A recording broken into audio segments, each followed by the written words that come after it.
ስሙ የተመሰገነ ይሁን። በልቡናችን መልካም ቃል እንዲጻፍበት የቃሉን ደጅ ከፍቶ እንዲያስተምረን ቅዱስ ፈቃዱ ይሁንልን። እግዚአብሔር እንደወደደ የፈቀደውን ያህል ጊዜ እንማማራለን። የምንማማርበት ርዕስ ስለ እብድ ውሻ ነው የምንማማረው። እብድ ውሻ በሉ እስኪ፣ እንደገና በሉ፣ እንደገና በሉ። ስለ እብድ ውሻ እንማማራለን። መጽሐፍ ቅዱስ ላይ የተጻፈ ቃል ስለሆነ አሁን አንድ ሰው እኛ ነፍሳችን ልናድን ነው የመጣ ነው፣ ስለ እብድ ውሻ ልንሰማ አንችልም የሚል ጥያቄ እንደሚነሳባችሁ እኔም ይሄ አይዘነጋኝም። ግን ትርፍ የሌለው ቃል በመጽሐፍ ቅዱስ አልተጻፈም፣ መምህርም ትርፍ የሌለው ቃል አይናገርም እና እግዚአብሔር በዚህም ቃል እንድንማር ቅዱስ ፈቃዱ ይሁንልን። ሐሳቡን እብድ ውሻ ብሎ አታገኙትም።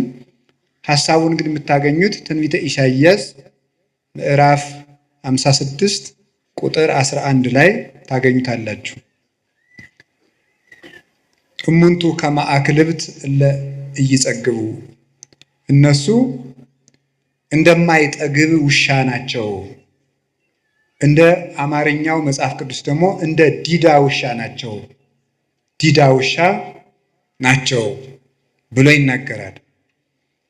የማይጠግብ ውሻ፣ ዲዳ ውሻ ተብሎ ተነግሯል። እንደዚህ ተብሎ የተነገረላቸው እነማን ናቸው? እኛስ ከዚህ ለመዳን ምን ማድረግ አለብን የሚለውን ነው የምንማማረው። እንግዲህ ስለ ውሻ ተፈጥሮ በቅዱስ መጽሐፍ የተጻፈውን ጥቂት ነገር እነግራችኋለሁ። ውሻ በቤተ ክርስቲያን ለብዙ ትርጉም ነው የሚውለው። በሰይጣን ይተረጎማል። ከሃይማኖት ባፈነገጡ ወንድሞቻችን ወይም ከፍለው በሚያምኑ መናፍቃን በእነሱ ይተረጎማል። በሰይጣን ይተረጎማል። በቅዱሳንም ይተረጎማል ውሻ ማለት ነው። በምዕመናንም ይተረጎማል ውሻ። እንደዚህ ያስባለውን ምን እንደሆነ እነግራችኋለሁ። በቅዱሳን ሲመሰል ውሻ በቅዱሳን ሲመሰል አንድ መልካም ጠባይ አለው። ልሳነ ከለባቲከ ላዕለ ጸላይቱ፣ የውሾችህ አንደበት በጠላቶችህ ላይ ነው ይላል ቅዱስ ዳዊት። የውሾችህ አንደበት በጠላቶችህ ላይ ነው ይላል። ውሾችህ የሚለው እግዚአብሔርን ነው። እግዚአብሔር ውሻ አለው እንዲህ ብሎ ሰው ያስባል። በእርግጥ የፈጠራቸው ውሾች ሁሉ የእግዚአብሔር ናቸው። እግዚአብሔር ከፍጥረት ወገን አክብሮ ያልፈጠረው የለም። ሁሉም ለተፈጠረበት ዓላማ መልካም ነው። አንዱ ግን ያንዱን ጠባይ ሲወስደው ግን መልካም አይደለም። ውሻ በራሱ ተፈጥሮና በራሱ ዓለም መልካም ፍጡር ነው። ሰው ግን የውሻን ጠባይ ሲወስደው ደግሞ ልክ አይደለም። ለምሳሌነት የሚሆነውን መልካሙን ግን እንወስደዋለን። የውሻ መልካም ጠባዩ ጌታውን ያውቃል፣ የጌታውን ቤተሰቦች ያውቃል፣ ንቁ ሆኖ ቤት ይጠብቃል፣ በመዓዛ የመለየት ጸጋ አለው። ውሻ ጠላትም አያስገባም። አዲስ አበባ ያሉት ውሾች ግን ለዚህ ምሳሌ አይመቹም። ጅላጅል ናቸው። ምንም ወዳጅም ጠላትም አይለዩም። የአዲስ አበባ ውሻ ዝም ብሎ ለጅልነት የተሰበሰበ ነው እና እነዚህ ውሾች እነማን ናቸው ሲባል ቅዱሳን አባቶቻችን ነው። ውሾች የተባሉ በቅዱስ ዳዊት አነጋገር ሙሴና አሮን ናቸው። ውሻ የጌታውን ቤት ታምኖ እንደሚጠብቅ እነሱም የጌታቸው የእግዚአብሔርን ቤት ሳይመቻቸው የጠበቁ ናቸው። ውሻ ሰው ባረፈበት ሰዓት፣ በማይመች ሰዓት በሌሊት ጦር ይወረወርበታል፣ ድንጋይ ይወረወርበታል፣ ሌላም ነገር ይደረግበታል። በዚያ ሰዓት ግን ለሰዎች ቤዛ ሆኖ መከራ እየተቀበለ ሲጮህ ቤት ሲጠብቅ ለሰዎች እረፍት ሰጥቶ ያድራል። ልክ እንደዚህ ሙሴ አሮን በማይመች አገር በማይመች ቦታ በማይመች ንጉስ መሃል የማያምን ንጉስ ብቻ አይደለም፣ የሚያምኑት ሲወለዱ ወንዝ የሚወረውር ጨካኝ ንጉስ ባለበት ጊዜ የእግዚአብሔርን ብርሃን በስጋቸውም በነፍሳቸውም ይዘው ለጨለመበት ሕዝብ ያበሩ የነበሩ ለጌታቸው የታመኑ ናቸው። በማያምንና የንጉስ ከባድነቱ አለማመኑ ብቻ አይደለም፣ እንዳያምኑ እንቅፋት ሲሆን ደግሞ ሌላ ችግር ነው። እንዳያምኑ እንቅፋት ከመሆን በላይ ደግሞ የሚያምኑትን የሚገድል ከሆነ ደግሞ ሌላ ችግር ይሆናል ማለት ነው። በዚህ መካከል ሃይማኖትን መጠበቅ ታማኝ ውሻ ያሰኛል። ውሻ መጀመሪያ ሲጮህ ለራሱ እየፈራ ነው የሚጮኸው። ታውቃላችሁ ይሄንን? ውሻ እኮ ቤት ለመጠበቅ ብሎ ጮህ አያውቅም። ውሻ የሚጮኸው ፈርቶ ነው የሚጮኸው። ለራሱ መጮህ ይጀምርና ለራሱ የጮኸው ለቤት ይሆናል። ቅዱሳን መጀመሪያ ተጋድሎ ሲጀምሩ ለራሳቸው ነው የሚጋደሉት። ወዮልኝ ለኔ ነፍሴ በእግዚአብሔር ፊት ስትቆሚ ምን ትመልሻለሽ? ቅድመ መኮንነ ጽድቅ እያፍሮ ለባይል በይንተ ብኢሉ፣ ባለጸጋውን ስለ ባለጸጋነቱ የማያፍር ድሃውን ድሃ ነህ ብሎ አይፈርድለትም፣ መልካም ከሰራ ብቻ ይፈርድለታልና። በዚያ ዳኛ ፊት በቆምሽ ጊዜ ምን ትመልሽለታለሽ እያሉ መጀመሪያ ለራሳቸው ይጋደላሉ። ለራሳቸው የሚጋደሉት ተጋድሎ እግዚአብሔር በእነሱ ላይ ካሰፈረው ብርሃን የተነሳ ለዓለም ሁሉ የሚተርፍ ይሆናል። እንዲህ ብሎ መድኃኒታችን እንደተናገረ ከማውቄ ይብራ ብርሃንክሙ በቅድመ ሰብእ፣ እንዲሁ ብርሃናችሁ በሰው ፊት ይብራ። ወያቱ ማይቶተ ከማንብርዋ ታይተከፈር፣ ብርሃንን ወይም መቅረዝን ከታች እንቅብ ሊደፉባት አያበሯትም። አላ ያነብርዋ ዲበ ተቋማ ወታበር ለኩሉ፣ መቅረዝን መብራትን ከመቅረዟ ላይ አስቀምጠው ለሁሉ እንድታበራ ያደርጓታል እንጂ። እንዲሁ ክርስቲያኖችን ቅዱሳንን እግዚአብሔር በራሳቸው ክብር ብቻ ሰውሮ አያስቀራቸውም። እንዲገለጡ ብርሃናቸው ለሰው እንዲተርፍ ያደርጋቸዋል።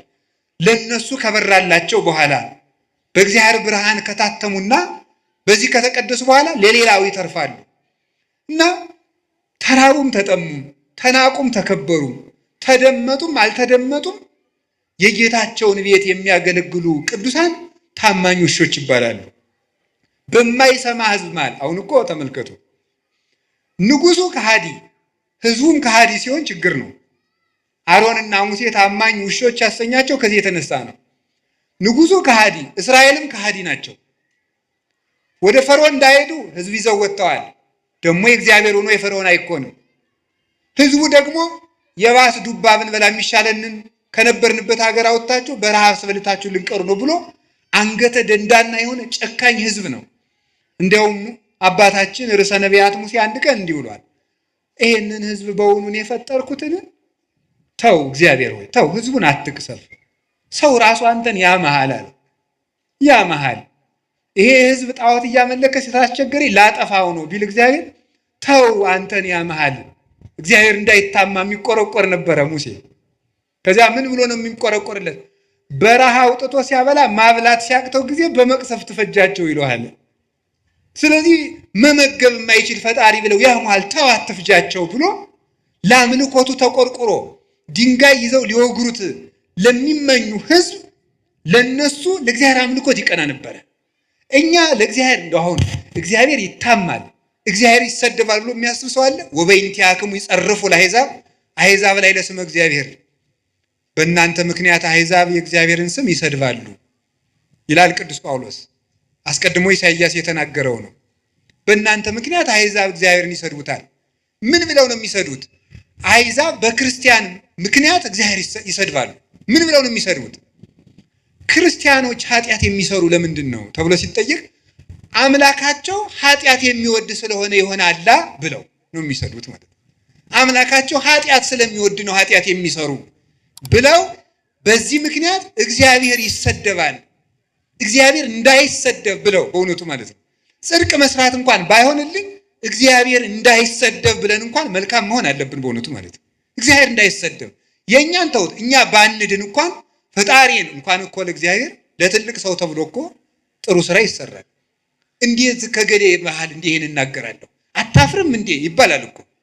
እግዚአብሔርን ፊታችን አስቀምጠን እግዚአብሔር እጅ ላይ ሆነን በእግዚአብሔር መሰረት ላይ ቆመን እግዚአብሔርን ጣራ አድርገን በእግዚአብሔር መሃል ሆነን በእግዚአብሔር ፊት ሆነን እንዲሆነን እግዚአብሔርን እናሰድባለን ብለን ከክፋት አለመመለሳችን ምን አይነት ይቅርታ ይደረግልናል? እግዚአብሔርን መፍራት አቅቶን እግዚአብሔርን ያሰደብነው እኛ አይደለንም ወይ? ያስደፈርን እኛ አይደለንም ወይ? ቤተክርስቲያንን ያስደፈርን እኛ አይደለንም ወይ? ምን አድርገን በሉኝ? ክፉ በመሆናችን ኃጢአታችን ከነሱ ከአሕዛብ ጋር እግዚአብሔርን ከማያመልኩ ሰዎች ጋር እኩል በመሆኑ እና ሳይመቸው ክርስቲያን የሚሆን እርሱ ታማኝ ውሻ ይባላል። ጌታውን የሚለይ እንጀራ የጣለለትን የሚለይ የጌታውን ቤተሰቦች የሚለይ እሱ ውሻ ይባላል። ታማኝ ውሻ ቤተሰቡን ሁሉ የሚያውቅ። አሁን እዚህ ውስጥ አስነስቼ ብጠይቅ ሃይማኖቱን የሚናገር ምዕመን አገኛለሁ ብዬ አላስብም። እርግጠኛ ነው የምሆነው በእናንተ በእውነት ማለት ነው። እንዲሁ ለእናንተ መብቃት አያስፈልገኝም እናንተን ስለማውቃችሁ ማለት ነው።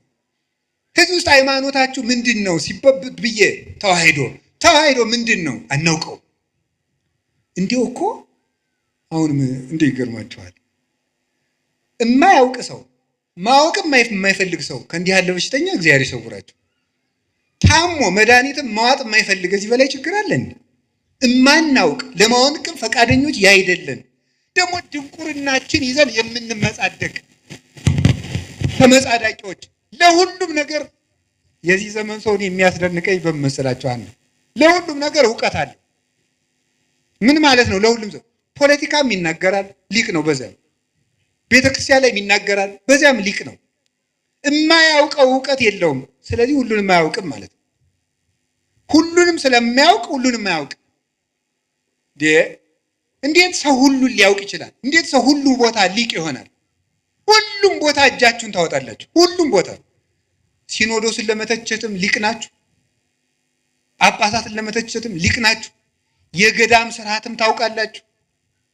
ስርዓተ ካህናት ታውቃላችሁ። የዲቁናን ጠባይም ታውቃላችሁ። ስርዓተ መንግስት ታውቃላችሁ። እኔ የዚህ ዘመን ሰው የማያውቀው ሰው አለን? የማያውቀው ነገር በጣም ሊቅ ናችሁ ማለት ነው። እኔ እውነቴን ነው የምነግራችሁ።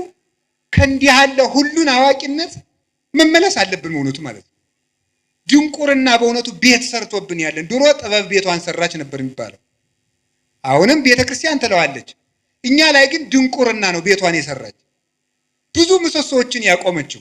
በዚያም ደግሞ እየተመጻደቅን የምንኖር ጌታውን የማያውቅ ውሻ፣ ቤተሰቡን የማያውቅ፣ ስለ ቅዱሳን አባቶቻችን እውቀት የሌለን፣ ስለ ታሪክ እውቀት የሌለን፣ ስለ ሃይማኖት እውቀት የሌለን፣ ስለ ዘመኑም እውቀት የሌለን፣ ስለ ራሳችንም እውቀት የሌለን ሰው ከዚህ ሁሉ እንዴት የእውቀት ድንግልና ይኖረዋል?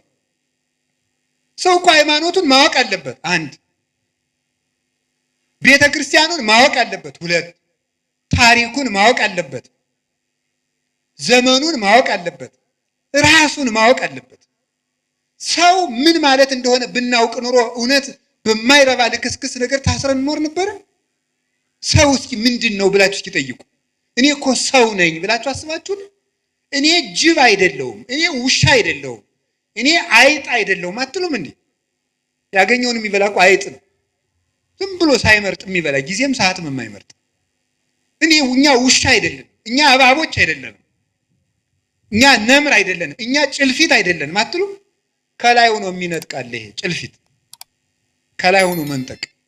እንደዚህ ያለ ሁሉ ነፃ መሆን የምንችለው ውሻነታችንን መልካም ስናደርገው ነው። ታማኝ ውሻ እንድንሆን አምላከ ቅዱሳን ይርዳን። ውሻ ቤተሰቡን የሚያውቀው በመዓዛው ነው። ጌታ በቅዱስ ጳውሎስ አድሮ እንደተናገረ እንዲህ ይላል፣ ንሕነሰ መዓዛሁ ለክርስቶስ ንሕነ አለ ቅዱስ ጳውሎስ። እኛ የክርስቶስ መዓዛ ነን። እስኪ በሉ እኛ የማን መዓዛ ነን? ምን ማለት መሰላችሁ? ሊቃውንቱ ሲተረጉም ልብስ በመዓዛው ይታወቃል። የዛሬ ልብስ እንኳን ብዙ አይታወቅም። ለዚህ ምሳሌ የምንመች የገጠር ልጆች ነን። የገጠር ልጆች እናትና አባቶቻችን ሽቱ ስለማይረጩ የእናታችን ወዝም የአባታችን ወዝም እናውቃለን። ይሄ የአባባ ጋቢ ነው፣ ይሄ የማማ ጋቢ ነው። የከተማ ሰው ግን ሁሉም ሽቱ ስለሚረጭ አይታወቅም የማን ወዝ እንደሆነ ማለት ነው። ልብሱም አይታወቅም። ይሄን እንኳን ችግር የለም ኃጢአታችሁ አይደለም፣ ይሄ ዘመን አሰልጥኖላችሁ ነው ማለት ነው። እኛ ግን የአባታችን ወዝ ምን እንደሆነ እናውቀዋለን። ሲቆፍር ያፈሰሰው ወዙ፣ የማማን ወዝ እናውቀዋለን። ስትጋግር የኩበቱ ጢስ በሱ እናውቀዋለን። ይሄ እናቴ ጋቢ ነው እንላለን ማለት ነው። ከዛ ሊቃውንቱ በዚህ ነው የተረጎሙት። ይሄ ይትባሃል ካልገባን መጽሐፉም አይገባን። ምንድነው መዓዛ? የክርስቶስ መዓዛ ነን። ልብስ በመዓዛው እንዲታወቅ እኛም የክርስቶስ መታወቂያ ነን ማለት ነው ይላሉ። እኛ የክርስቶስ መታወቂያ ነን። ሰዎች ክርስቶስን የሚያውቁት እኛን አይተው ነው ማለት ነው። እኛን አይተው ክርስቶስን ያውቁታል። በሞቴ የማን መታወቂያ ናችሁ እናንተ? ኧረ በሞቴ ተው፣ አርፋችሁ ቁጭ በሉ። ደፋሮች ናችሁ እናንተ። የክርስቶስ ትላላችሁ። አሁን እናንተ የክርስቶስ መታወቂያ ናችሁ። በዘፈናችሁ ነው የክርስቶስ መታወቂያ የምትሆኑት። በግርግራችሁ በተሳዳቢነታችሁ ነው የክርስቶስ የምትሆኑ። በእንቅልፋምነታችሁ በሆዳምነታችሁ ነው። ዛሬ ሰውዬ ሊሳደብ ነው የመጣ። እኔ ብትሉ ምን ጨነቀኝ፣ ነፍሳችሁ ትዳን እንጂ። ስለዚህ የማን መታወቂያ ነኝ? ሰው እኔን አይቶ ማንን የሚያየው?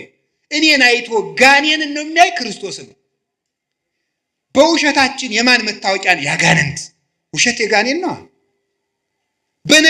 በነገረ ሰሪነታችን የማን መታወቂያ ነው? ያጋንንት። መለያየትን የሚሰራ ጋኔን ነው። በነፍሰ ገዳይነታችን የማን መታወቂያ ነው? የጋኔን። እስመም ትካት ቀታሌ ነፍሰ ሰብ ውእቱ።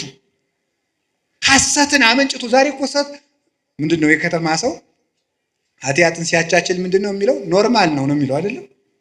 ኃጢአትን በደንብ ሊሰራ ሲፈልግ ኖርማል ነው የሚለው ማለት ነው። አረ ኖርማል አይደለም። እንዴት ኃጢአት ኖርማል ይሆናል?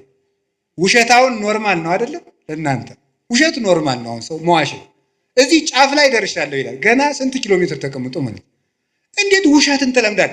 እግዚአብሔር እውነት ነው በሉ እስኪ በሉ። ጨምሩ። ሐሰት የማን ነው? የሰይጣን በሉ እንጂ። የሚዋሽ ሰው የማን መታወቂያ ነው? ከዚህ በኋላ ብትዋሹ የማን መታወቂያ ናቸው? ሰይጣንን መምሰል የምትፈልጉ የሰይጣን መታወቂያ ይታተምላችኋል። ዋሹ። ክርስቶስን መምሰል ከፈልጋችሁ እውነተኞቹ ነው። በየትኛውም ነገር አትዋሹ። ለምን ዛሬ አትሞቱ? ውሸት መቆም አለበት። ይህ የኛ መዓዛ አይደለም። ሁለንተናችሁ፣ አነጋገራችን፣ አመጋገባችን፣ አረማመዳችን፣ አለባበሳችን ማንን ያሳያል? እንዲሁ በሞት ወንዶችም ሴቶችም ዝም ብላችሁ አባ ቄስ ይሄ ልብስ ኃጢአት ነው ጽድቅ ነው የሚለው ተው ዝም ብላችሁ። ይሄ ልብስ የማን መታወቂያ ነው ማለት። አሁን ሴት ሱሪ ብትለብስ ኃጢአት ነው ጽድቅ ነው ከማለት ይልቅ ሴት ሱሪ ስትለብስ ማን ነው የምታሳየን? ነው ክርስቶስን ነው የምታሳየን? ድንግል ማርያም ነው የምታሳየን? ነው ማን ነው የምታሳየን? እውነት ይሄ ነገር ክርስቶስን ያሳያል ወይ ብላችሁ አስቡና ያሳያል ካላችሁ ልበሱት። ህሊናችሁ ተፈጥሮ አያስተምራችሁም? ምን አለ ቅዱስ ጳውሎስ? ተፈጥሮ አያስተምራችሁም? ምን በተፈጥሮ አትማሩም ወይ? ማን ምን መልበስ እንዳለባችሁ እንዴ ሱሪ አትልበስ የሚል ምን መጽሐፍ ቅዱስ አለ? ኦሪት ዘዳግም ያለውም እኮ ወንድ የሴትን ሴት የወንድን አይልበስ ነው የሚል እንጂ ሱሪ የወንድ ነው የሚል ግን የለም ይላል። ተመልከቱ። ለክፋትማ ለከይሰ ጠቢባን ሙንቱ ለተንኮል ይራቀቃሉ አለ ኢሳይያስ። ለተንኮል ሊቅ ናቸው አለ በእውነቱ ማለት ነው። ግን ተፈጥሮ አያስተምራችሁም ወይ? ስለዚህ ስትናገሩ ስትሳደቡ ቆይ ኋላ እመጣበታለሁ። የማን መዓዛ ናችሁ? ንግግራችሁ ማንን ነው የሚገልጠው? የባለ ትዳሮች ትዳር እውነት ክርስቶስን ነው የሚያሳየው ወይ? የካህናት ክህነት፣ የዲያቆናት ዲቁና ማንን ነው የሚያሳየው? ክርስቶስን ለማሳየት ነው ወይ የምናስቀድሰው? ክርስቶስን ለማሳየት ነው ወይ የምንቀድሰው? የምትማሩ የምትኖሩት ማን ልታሳዩ ነው? ዘራችሁን ልታሳዩ ነው? ከጀርባችሁ ያለውን ሰው ልታሳዩን ነው? ክርስቶስን ልናሳይ የተፈጠርን ሰዎች ነን። ሰዎች እኛን አይተው እግዚአብሔርን ማየት አለባቸው። በእኛ አውሬነት መታየት የለበትም። በእኛ ሰይጣንነት መታየት የለበትም። እንዲህ ያለውን ነገር እንድናሳይ አምላከ ቅዱሳን ይርዳን። መጣላት ማንን ነው የሚያሳየው? የማን መታወቂያ ነው? በሉ ተነሱ። ምን አላችሁኝ? ጌታችን መድኃኒታችን ኢየሱስ ክርስቶስ ለቅዱሳን ሐዋርያት እንዲህ አላቸው፣ በዚህ የኔ ደቀ መዛሙርት እንደሆናችሁ ሰዎች ያውቋችኋል አላቸው። በምንድን ነው? ጌታ እንግዲህ ሐዋርያት እንዲህ ብሏቸዋል።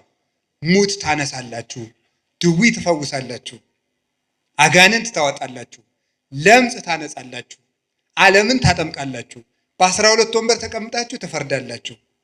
በቃ እናንተ በዓለም ላይ የከበራችሁ ናችሁ፣ የምድር ጨው ናችሁ፣ የምድር ብርሃን ናችሁ ብሏቸዋል። በዚህ የክርስቶስ መሆናቸው ይታወቃል አይደለም? ዝም ብትሉ ደግሞ ጥሩ ነው። አይደለም ያላቸው በዚህ የኔ መሆናችሁ ይታወቃል አላቸው። እምከመ ተፋቀርክሙ በባይናቲክሙ ወበዝንቱ ያአምሩክሙ ሰብ ከመ አርዳኢ አንትሙ። እርስ በርሳችሁ ስትፋቀሩ ሰዎች የኔ እንደሆናችሁ በዚህ ያውቋችኋል። የክርስቶስ የመሆን መታወቂያው አለ። ይሄንን ይዞ ቅዱስ ዮሐንስ አፈወርቅ ሙት ማንሳት አይደለም መዋደድ ነው እንጂ ይላል።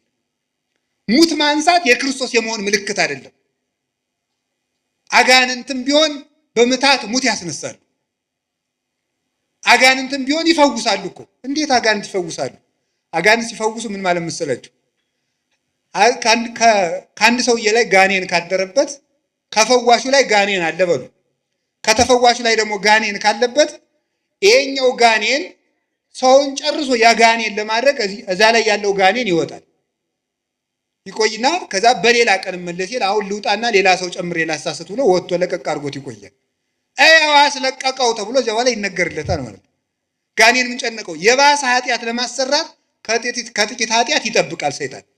ነፍስ ማስገደል ከፈለገ ሌላ ነገር ያደርጋል። ሌላውን ኃጢአት ያስተዋል። የምትክድለት ከሆነ አንተን በጫት ማደንዘዝ፣ በሱስ ማደንዘዝ ለምን ይፈልጋል? ሰው ራሱን ከተቆረጠ በኋላ ቀይ ካባ እንደርብለት፣ ቢጫ ካባ እንደርብለት ይባላል። አንገቱን ተቆርጦ የለም ራሱ እኮ የለም። ራሱ እኮ ክርስቶስ ነው። ክርስቶስን አጥቶ ሰው ሱስ ባይኖርበት፣ ባይሰክር፣ ንግግሩ ጥሩ ቢሆን፣ ባይሰርቅ፣ ክርስቶስን ከካደ በኋላ ምግባር ምን ይሰራለታል?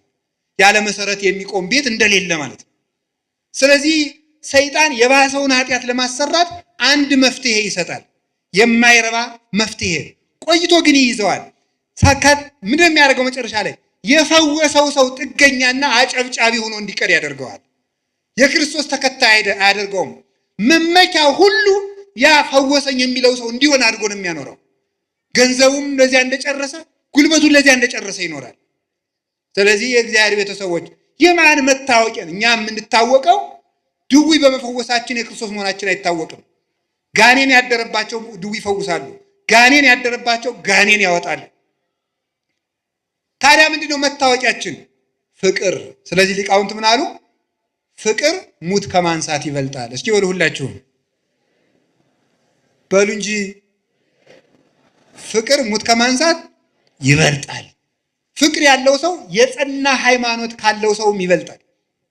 እንዲህ ብሎ እንደተናገረ ቅዱስ ጳውሎስ ወመቤ ሃይማኖት እስከ አፈልስ አድባረ ወተፋቅሮ አልቤ ከንቶ ኮንኩ ዋልቦ ዘረባይኩ። ተራራ የሚያፈልስ እምነት ቢኖረኝ ፍቅር ከሌለኝ ከንቱ ነኝ። አየህ፣ ከጸና ሃይማኖት ይልቅ ፍቅር ይበልጣል። ሃይማኖት ኑሮ ፍቅር ከሌለ በሃይማኖቱ አትድንበትም። ፍቅር ከሰማዕትነትም ይበልጣል። ወመኒ ወሀብኩ ኩሎ ስጋዬ ለእውየተ እሳት። ተመልከቱ፣ ስጋዬን እንኳን ለእሳት መቃጠል አሳልፌ ብሰጥ ፍቅር ከሌለኝ ምንም የምጠቀመው ነገር የለኝም። ወመኒ ወሀብኩ ኩሎ ንዋዬ ለምጽዋት፣ ገንዘቤን ሁሉ ለምጽዋት ብሰጥ ፍቅር ከሌለኝ ከንቱ ነኝ። ኮንኩ ከመከበሮ ዘይዘበጥ ወከመብርት ዘይነቁ። እንደሚንሿሿ ጸናጽል እንደሚመታ ከበሮ። የዚህ ትርጉም ገብቷቸው ያውቃል? እኔ ከበሮ ያሳዝነኛል። አያሳዝናችሁም? ሌሊቱን ሙሉ ሲለፋ አድሮ በማይሌት እኛ ወደ ዝክር ስንሄድ እሱ እዚያው ተጋድሞ ይቀራል። ይሄው ነው የከበሮ ልፋት የሚባለው ማለት። ጸናጽል ሌሊቱን ሙሉ ቀጭ ቀጭ ስትል አድረ እነ የኔታ መርጌታ በዋንጫ ስለ ቅዱስ ሚካኤል እያሉ ሲጠጡ ከበሮ ጸናጽል እዚያው ሸዋ ብላ ትቀራለች። ምን ማለት ነው? ስለዚህ ፍቅር የሌለው ሰው አንገቱ እንደ ቀለበት እስከሚቀጥን ድረስ ቢሰግድ እንኳን ከለፋበት ስግደት የሚያተርፈው ነገር የለውም ማለት ነው። ምንም መስዋዕት ቢያቀርብ ቤተ ክርስቲያን በዕንቁ በወርቅ ቢሰራ፣ ለምን ወርቅ አይኑን ግድግዳ አድርጎ ቤተ ክርስቲያን ለምን አይሰራም? ለምን ገዳም አይሰራም? ለምን አብነት ትምህርት ቤት አይሰጥም? ልጁን እንኳን ቢገብር ለምን አንገቱን ቆርጦ አይሰጥም? ፍቅር የሌለው ሰው ሰማዕት ቢሆን እንኳን አይጸድቅም። ሰማዕት ሆኖ ቢሞት እንኳን ማለት ያልታረቀ ሰው የገጠር ሰው እንዲህ ይላል፣ ሰው የገደለው ሰው ይጸድቃል ይላል። አይጸድቅም። ሰው የገደለው ሰው ይጸድቃል። ሰው ስለገደለ የምትጸድቅ እንዳይመስል። ሰው የገደለው ሰው እንዴት ነው የሚጸድቅ? ሰውየው አንተን ስለገደለ ይኮነናል እንጂ ሰውየው አንተን ስለገደለ አንተ አትጸድቅም። ሁሉም ስራውን ተሸክሞ ይቆማል። ሁሉ ጾሮ ይጸውር። ስለዚህ እኛ የክርስቶስ መዓዛ ነን። ውሻ የጌታውንና የቤተሰቡን መዓዛ ለይቶ ያውቃል። እኛም ትክክለኛ የእግዚአብሔር አገልጋዮች የቤቱ ጠባቆች ከሆን መጀመሪያ መዓዛችን እንለይ። ኦርቶዶክሳዊ መዓዛ ይኑረን። ከደመቀበት የምንዘፍን መሆን የለብንም። እንደ ጎርፍ የምንነዳ መሆን የለብንም። የራሳችን ባይታዊ፣ የራሳችን ሰባኪ፣ የራሳችን መነኩሴ ሊኖረን አይገባም። የቤተ ክርስቲያን ሰባኪ፣ የቤተ ክርስቲያን ባይታዊ፣ የቤተ ክርስቲያን መነኩሴ፣ የቤተ ክርስቲያን እረኛ ነው እንጂ የግል ደጋፊ የምንሆነው ሰው ሊኖረን አይገባም። ግለሰብ የምንከተል መሆን የለብንም። መዓዛችሁን ለዩ። እውነቴን እኮ ነው። እኔ አሁን አላችሁ የላችሁ? አሁን እኔ በጣም በጣም በጣም በጣም አዝናለሁ። እንግዲህ የሚከፋችሁ ሰዎች ስለመኖራችሁ ማዝናለሁ። ለምሳሌ እንዲህ ይባላል፣ መምህራችን ባይታዊ ገሌ በዚህ ቀን እዚህ ቤተክርስቲያን ፈውስ ይሰጣሉ ይባላል። ይሄ የማን መዓዛ ነው? ይሄ ክርስቶስ ነው? ይሄ ተክለ ሃይማኖት ነው? ይሄ አቡነ ገብረ መንፈስ ቅዱስ ነው? አይደለም። የአጋንንት መዓዛ ነው ይሄ። ማንኛው ጻድቅ ነው እንደዚህ ያደረገ? የበረሃው ኮከብ አባታችን ቡሩክ ገብረ መንፈስ ቅዱስ ድዊ ሲፈውሱ ቆይተው ሰው ሲያውቅባቸው ወጥተው ወደ ሌላኛው ጫካ ነው የሄዱት። አንድ ሰውዬ ገብረ መንፈስ ቅዱስ እዚህ ያሉ ሲባል ሰምቶ መጣ። የታመመ ሰው ይዞ መጣ። ለጥቂት አሁን ይሄዱ አለው። ከዚህ በኋላ እኔ ምን ላድርግ እሳቸው ያድኑኛል ብዬ ነው የመጣው። ምን አደርጋለሁ? ሂደዋልና ትዝ ሲለው ትዝ አለኝ፣ እዚህ አካባቢ እሳቸው ተቀምጦ ነበር፣ እዚህ ላይ አስተኛው ይድንልሃል። ሲያስተኛው ዳነለት ማለት። አባታችን አቡነ ተክለ ሃይማኖት ከነ አባ በጸሎተ ሚካኤል ጋር ሳሉ ድውይ እሳት የፈጀው ሰው አረጀን እሳት በላይ ሲል ለተክለ ሃይማኖት አሳየው ሲሉት ይድናል። ዝም ብሎ ወጥ ሲቆሰቁስ ይበላው ሁሉ ሚያም እንዲህ አለ። ኧረ ሾህ ጋብ አይኔ ፍንጥር እንጨት ገባ ለተክለ ሃይማኖት አሳየው እረዱ ነው ሲሉት ይድናል። ኋላ መጨረሻ ላይ ሰው መልአክ ነው ወይስ ምንድነው? መልአክ ነው ወይስ ሰው ነው ሲሏቸው ምን እንዳሉ ታውቃላችሁ? አባቴ ኃጢአቴ ታውቆብኛልና ልሂድ ያሰናብቱኛል አበምኔቱ። ቆይ ተክለ ሃይማኖት ጽድቃቸውን የታወቀ ኃጢአታቸው ነው። ጽድቃቸው ሲታወቅ ምን የታወቀ ነው ያሉት? እኛ ደግሞ በዚህ ዘመን እያቀድን መብቃት ጀምረናል። በቀመር መብቃት ማለት ነው። ወይ ታምርኩ እንደው ክርስትና ቀልድ ሆነ እኮ በእውነቱ ማለት ነው። እያቀድን መብቃት በቃ እያቀድን መፈወስ። ጌታም እንኳን አላደረገው። ኋላ ብለንስ ደግሞ ኧረ ተው እንዲህ አታድርጉ ተው ሲባል ደግሞ ሰሞኑን አንድ ባይታው እየተናገሩትን ልንገራቸው። መቼስ እንግዲህ ደግሞ እናንተ የምትሉትን ማውቀዋለሁ በሉኝ። ቀንተህ በሉ ችግር የለም በሉ መቀበል። ከዚያ ምን አለ? ምንድን ነው መስሎ እንዲህ ተሳስተዋል እርስዎ። እሳቸው አጋንንትን በአጋንንትን የሚያወጡ ሐሰተኛ ባይታዊ ናቸው ካሏችሁ አሉ። እሺ በስራዬ መኑ በሏቸዋል። በማን መኑ? ወይ መድኃኒዓለም። በስራዬ መኑ ማለት የሚችል እኮ እግዚአብሔር ብቻ ነው። ክርስቶስ ብቻ እኮ ነው። ፍጡር እኮ ስራ አለኝ አይልም። እኔ ለተክለ ሃይማኖት በላይ አብነት የለኝም። እሳቸው ምን እንዳሉ እንገራቸው። 99 ዓመት መከራቸውን አይተው ከመላእክት ጋር አጥነው መጥተው ምን እንዳሉ እንገራቸው። እኔ ዓለሙን አብርቼ ለራሴ ጨልም የቀረው ዓለምን አጣፍቼ ለራሴ አልጫውንኩ ስራ የሌለኝ ጎደሎ ነኝ። በፈጣሪ ፊት በቆምኩ ጊዜ ምን መልስለታለሁ ነበር ያሉ። የዛሬዎቹ ደግሞ ስራዬን እመኑልኝ ይሉናል። እነዚህ ታናናሽ ክርስቶሶች ናቸው። የሐሰተኛ መሲህ መንገድ ጠራጊዎች አይደሉም። የማን መዓዛ ነው የሚኖረው? ማጨብጨብ እልል ማለት። እኔ በመምህር አምላክ ይዣቸዋለሁ። ከዚህ ጉባኤ መጨረሻ ላይ እንዳታጨበጭቡ፣ ጉባኤው እስከሚያበቃ ድረስ ማለት ነው። ማጨብጨብ መደለቅ፣ ሲመርቋችሁ ማጨብጨብ፣ ሲረግሟችሁ ማጨብጨብ። እንዲሁ ችግር እኮ ናችሁ እናንተ እኮ መምለክ እንጂ ማስተዋል አለብን። ከውሻ ማነስ አለበት ሰው እንዴ? ውሻ የጌታውን መዓዛ ያይ ይሄ የማን መዓዛ ነው አትሉ? እስቲ በሞቼ ይሄ የማን መዓዛ ነው በሉ እንጂ። አዎ የማን መዓዛ ነው? የተክለ ሃይማኖት ነው? የእንጦንስ ነው? የመቃርስ ነው? የዮሐንስ አፈወርቅ ነው? የቄርሎስ ነው? በሉ እስኪ ይኸው ቀንታችሁ። ይሄ ቅናት ብቀና እንደው በቅዱስ ቄርሎስ አልቀናም እንዴ? ሞኝ ስንት የሚያስቀና ነገር ሞልቶ ጋኔን እዚህ በወደል መቁጠሪያ በጨፈጨፈ ቀናለሁ እንዴ? እኔ የምቀናው በቅዱስ አትናቴዎስ ነው። አሁንም እርግጠኛው ደግሞም ልንገራችሁ፣ ሰው ሁሉ መንግስተ ሰማያት እንዲገባ ተፈቅዷል እንጂ ሰው ሁሉ ጤና እንዲኖረው ያላችሁ መጽሐፍ ቅዱስ ማለት ሰው ሁሉ ይፈወሳል እንዴ? እንዲያ ከሆነ እግዚአብሔር ተመልከቱ፣ ጋኔን ትዳር እምቢ ብሎኝ አባቴ ገርግር አለብሽ ትዳር እምቢ ብሎኝ አይነ ጥላ አለብሽ በጊዜ ብታገቡ ይሻላችኋል ገርግር እያላችሁ የምትጃጃሉ። እኔ እውነቴን ነው። ቀድሞም ቢብዛችሁ ውስጥ ሚስትሉ ኑራችሁ እድሜያችሁ አለፍ ሲል ገርግር ይህ ነውር ነው በእውነቱ። ጋኔን የለባችሁም፣ ራሳችሁ ጋኔን እንዳትሆኑ። ልቅ እኔ ጋኔን አለብኝ አትበሉ። አዛኘን ቆይ ልንገራችሁ፣ ክርስቲያን ጋኔን አለብኝ አይል። አነ ዘክርስቶስ እኔ ክርስቶስ ነኝ በሉ እስቲ በሉ ሁላችሁም። ክርስቶስ ባለበት ሰይጣን አለ? ጋኔን አለብኝ ብላችሁ እንዴት ራሳችሁን እጅ ትሰጣላችሁ? ለሰይጣን ራሳችሁን ትሸጣላችሁ እንዴ? ስለዚህ እግዚአብሔር ቤተሰቦች ልብ ሊኖረን ይገባል። ያስተማረን እግዚአብሔር የተመሰገነ ይሁን። ሌላ ቀን እንጨርሰዋለን። ወስብሐት ለእግዚአብሔር።